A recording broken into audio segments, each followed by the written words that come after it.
Assalamualaikum warahmatullahi wabarakatuh. Salam sehat bagi kita semua. Perkenalkan, saya Satria Dipanda Putra Murdono, NIM 210205075 dari kelas 21A2. Ingin mempresentasikan hasil diskusi kelompok kami dari kelompok 1, yaitu berjudul Pengantar Neoplasma.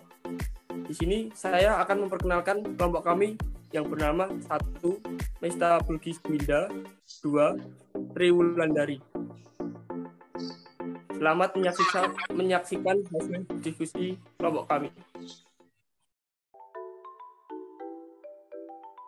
Baik, yang pertama-tama di sini saya akan menjelaskan subtema atau pokok bahasan yang akan kelompok kami presentasikan, yaitu 1.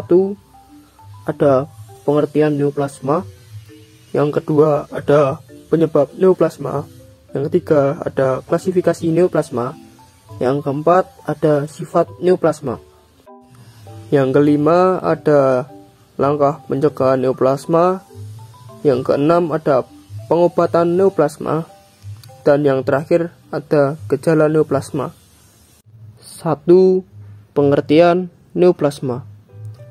Neoplasma ialah massa jaringan yang abnormal, tumbuh berlebihan, tidak terkoordinasi dengan jaringan normal, dan tumbuh terus-menerus meskipun rangsangan yang menimbulkan telah hilang. Sel neoplasma mengalami transformasi, oleh karena itu mereka terus-menerus membelah. Neoplasma ialah penyakit pertumbuhan sel, regenerasi epitel, dan pembentukan jaringan granulasi juga merupakan kumpulan sel baru yang sedang tumbuh. Diketahui sitoplasma itu terdiri atas 3 bagian terpenting, yaitu ada 1. Partikel-partikel besar atau mitokondria, 2. Partikel-partikel kecil atau mikrosom atau erga sitoplasma atau endoplasmic reticulum. Yang ketiga ada zat-zat yang terlarut. Untuk yang kedua, saya akan menjelaskan tentang penyebab neoplasma. Untuk yang pertama, penyebab neoplasma adalah 1. Kelainan kongenital. Kelainan kongenital adalah kelainan yang dibawa sejak lahir. Benjolannya dapat berupa benjolan yang timbul sejak lahir atau pada usia kanak-kanak, bahkan terkadang muncul setelah usia dewasa. Pada kelainan ini, benjolan yang paling sering terletak di leher samping bagian kiri atau kanan, di sebelah atas, dan juga di dagu. Yang kedua, ada genetik. Faktor genetik tampaknya berperan dalam keganasan tertentu sehingga kanker ini ditemukan pada keluarga tertentu. Misalnya, ada keluarga yang anggotanya banyak menderita polyposis coli, suatu penyakit familial yang cenderung menjadi maligna. Untuk yang ketiga ada gender atau jenis kelamin. Yang keempat ada usia. Yang kelima ada rangsangan fisik berulang. Gesekan atau benturan pada salah satu bagian tubuh yang berulang dalam waktu yang lama merupakan rangsangan yang dapat mengakibatkan terjadinya kanker pada bagian tubuh tersebut, karena luka atau cedera pada tempat tersebut tidak sempat sembuh dengan sempurna. Yang keenam ada hormon. Hormon adalah zat yang dihasilkan kelenjar tubuh yang fungsinya adalah mengatur kegiatan alat-alat tubuh dan selaput tertentu. Yang ketujuh ada infeksi. Yang kedelapan ada gaya hidup. Gaya hidup di sini khususnya untuk kebiasaan makan, salah satu penyebab meningkatnya risiko terserang kanker. Asupan kalori yang berlebihan, terutama yang berasal dari lemak binatang, dan kebiasaan makan makanan yang kurang serat meninggikan risiko terhadap berbagai keganasan seperti karsinoma payudara dan karsinoma kolon. Yang kesembilan ada karsinogenik. Karsinogenik merupakan zat yang berupa bahan kimia, virus atau radiasi, seperti asap rokok yang dapat menyebabkan kanker paru pada perokok dan perokok pasif. Orang yang bukan perokok yang tidak sengaja menghirup asap rokok orang lain dalam jangka waktu yang lama Bahkan kimia untuk industri serta asap yang mengandung senyawa karbon dapat meningkatkan kemungkinan seorang pekerja industri menderita kanker. Untuk yang terakhir ada penurunan imunitas. 3. Klasifikasi neoplasma.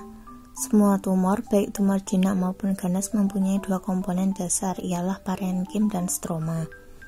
Parenkim ialah sel tumor yang proliferatif yang menunjukkan sifat pertumbuhan dan fungsi bervariasi menyerupai fungsi sel asalnya. Sebagai contoh, produksi kolagen, musin, atau keratin. Stroma merupakan pendukung parenkim. Tumor terdiri atas jaringan ikat dan pembuluh darah. Penyajian makanan pada sel tumor melalui pembuluh darah dengan cara difusi. Klasifikasi neoplasma yang digunakan biasanya berdasarkan 1. Klasifikasi atas dasar sifat biologi tumor.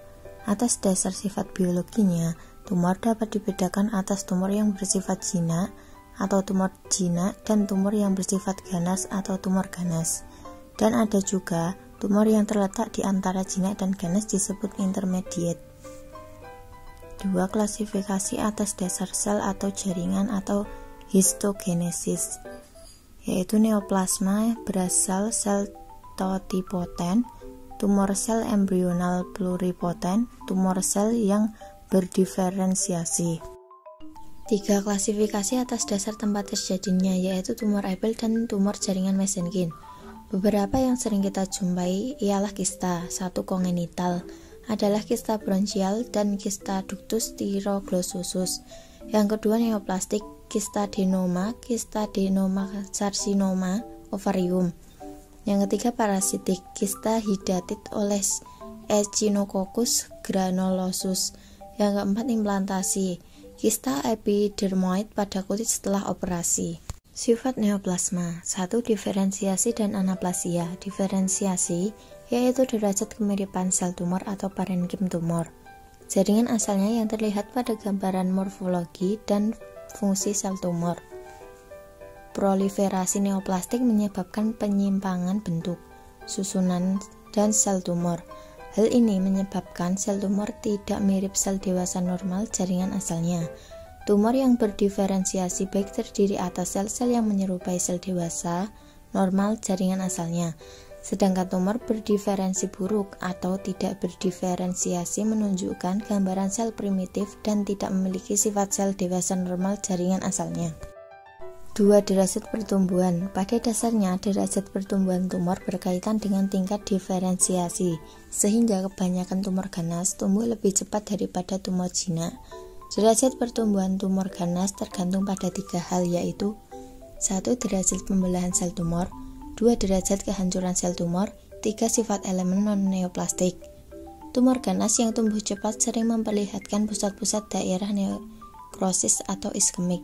Ini disebabkan oleh kegagalan penyajian daerah dari host kepada sel-sel tumor ekspansif yang memerlukan oksigen. 3. Metastatis atau penyebaran. Metastatis adalah penanaman tumor yang tidak berhubungan dengan tumor primer. Tumor ganas menimbulkan metastatis sedangkan tumor jinak tidak. Invasi sel kanker memungkinkan sel kanker menembus pembuluh darah, pembuluh limfe, dan rongga tubuh kemudian terjadi penyebaran. Dengan beberapa pengecualian, semua tumor ganas dapat bermetastatis. Kecuali tersebut adalah glioma atau tumor ganas sel glia dan karsinoma sel basal. Keduanya sangat invasif tetapi jarang bermetastatis. Poin kelima, langkah pencegahan neoplasma. 1. Berhenti merokok.